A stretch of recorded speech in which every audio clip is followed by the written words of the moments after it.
నగరంగా తీర్చిదిద్దుకుందాం. I may not satisfy as a individual or individuals. నేను ప్రతి వ్యక్తిని సంతోషపెట్టలేకపోవచ్చు. ప్రతి వ్యక్తి ఏదో ఒక అంశంతో నా దగ్గరకు వచ్చినప్పుడు వాళ్ళు అనుకున్న మేరకు నేను సహకరించకపోవచ్చు. దానికి నాకు పరిమితులు ఉండొచ్చు. నేను మధ్యతరగతి మనస్తత్వం ఉన్నవాడిని. నేను పెట్టుబడిదారుడు ఆలోచనలు ఉన్నోని కాదు.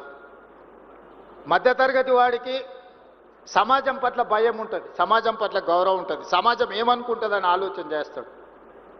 ఉన్నంతలో సర్దుకుపోదాం, దుప్పటి ఉన్నంతనే కాళ్ళు చాపుకుందామని ఒక ఆలోచన ఉంటుంది. నేను సగటు మధ్యతరగతి ఆలోచన ఉన్న ముఖ్యమంత్రినే తప్ప కొల్లగొట్టి నిర్మాణాలు చేసుకోవాలి, కొల్లగొట్టింది విదేశాలకు తరలించుకోవాలన్న గొప్ప మనసు, పెద్ద మనసు ఉన్నోని నేను కాదు. అందుకే కొంతమంది ఏదైనా ప్రపోజల్స్ వచ్చినప్పుడు I may not oblige your whatever, మీ యొక్క ప్రతిపాదనలు నేను ఆమోదించకపోవచ్చు. లేదా గతంలో మీరు ఏదైనా సూపర్ లగ్జరీస్ పొందిన వాటిని ఇప్పుడు నేను కొనసాగించకపోవచ్చు. దాంతో మీకు సహజంగా కోపం వస్తుంది. స్పెషల్ ప్రివిలేజ్ ఉన్న వాళ్ళకి, వైల్డ్ కార్డ్ ఎంట్రీ ఉన్న వాళ్ళకి ఒకవేళ సడన్గా అట్లాంటి వెసులుబాటు లేకపోతే న్యాచురల్గా వాళ్ళ కోపం ఉంటుంది. అరే మేము ఇప్పటి వరకు చాలా ప్లాటర్ తినేవాళ్ళం, ఇప్పుడు మేము కూడా అందరితో పాటు లైన్లో నిల్చోవాల్సి వస్తుందని. వాళ్ళని నేను నిజంగా వాళ్ళు నన్ను మన్నించాలి, ఎందుకంటే నేను ఎప్పటికీ మీకు ఆ రకంగా సహకరించను. కానీ పారదర్శకమైన పరిపాలన కోసం పాలసీలు చేయడానికి నాకు అభ్యంతరం లేదు. I can impress with policy, I can take the challenge.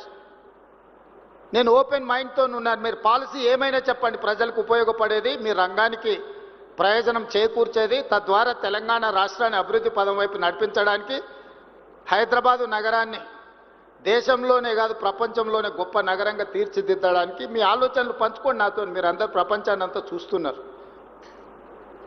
నాకు 10 ఫ్యాక్టర్స్ ఉంటాయి, కానీ మీకు only 1 factor, that is construction, that is infrastructure. Mass development, trunk infrastructure ఎట్లా చేయాలి?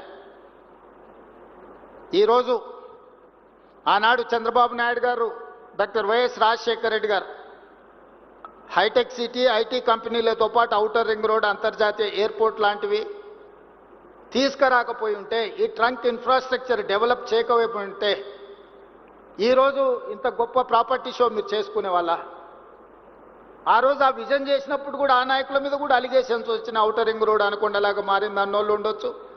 హైటెక్ సిటీ పక్కన వాళ్ళకి కావాల్సిన వాళ్ళకు భూములు ఉన్నాయి, ఆ భూముల కోసమే హైటెక్ సిటీ కట్టిండని అనుమానాలు ఉండొచ్చు, అపోహలు సృష్టించి ఉండొచ్చు, కొంతమంది ఆలోచన చేసి ఉండొచ్చు.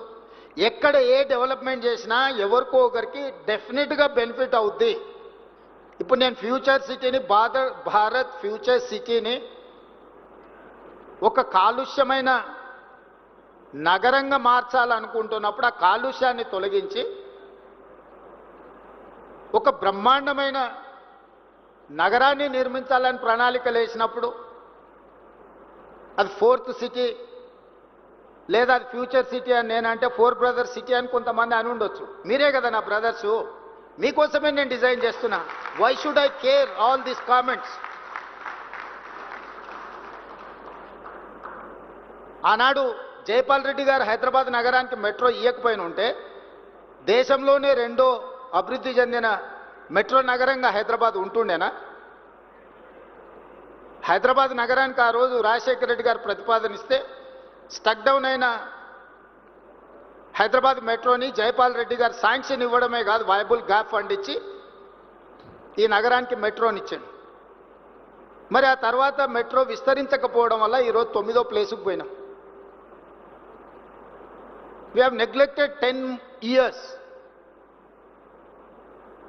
ఈరోజు మెట్రో విస్తరించనుంటే ఈరోజు మీరు చూస్తున్న ఈ ట్రాఫిక్ జామ్లకు సమస్య కొంతైనా పరిష్కారం వచ్చి ఉండేది కదా. ఈరోజు హైటెక్ సిటీ దగ్గరున్న మెట్రో ఫైనాన్షియల్ డిస్ట్రిక్ట్ నుంచి నియోపోలిస్ వరకు ఎక్స్పాండ్ చేసినుంటే అభివృద్ధి జరిగి ఉండేది కదా.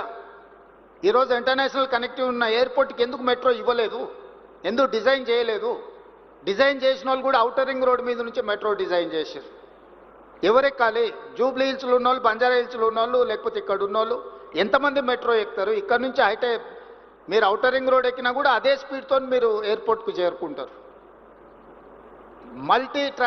మల్టీ యూటిలిటీ ట్రాన్స్పోర్టేషన్ అనేది హై డెన్సిటీ పాపులేషన్ ఉన్న మధ్యలో నుంచి ఉండాలి. జనసాంద్రత ఉన్న ప్రాంతాలలో మల్టీ యూటిలిటీ ఉండే ట్రాన్స్పోర్టేషన్ ఏర్పాటు చేయాలి. మనిషి అనేటోడే లేడు, మనిషి అనేటోడు కూడా రాడు. ఎందుకంటే హైటెక్ సిటీకి ఈ పక్కన ఆ పక్కన చెరువులో ఫారెస్టో ఏదో ఒకటి ఉంది. ఎవరెక్కాలి, ఎవరు దిగాలి? అందుకే నేను నాగోల్ నుంచి ఎల్బీ నగర్ నుంచి ఓఐసీ హాస్పిటల్ నుంచి చాంద్రాయణగుట్ట నుంచి agriculture university, where I'm going to construct a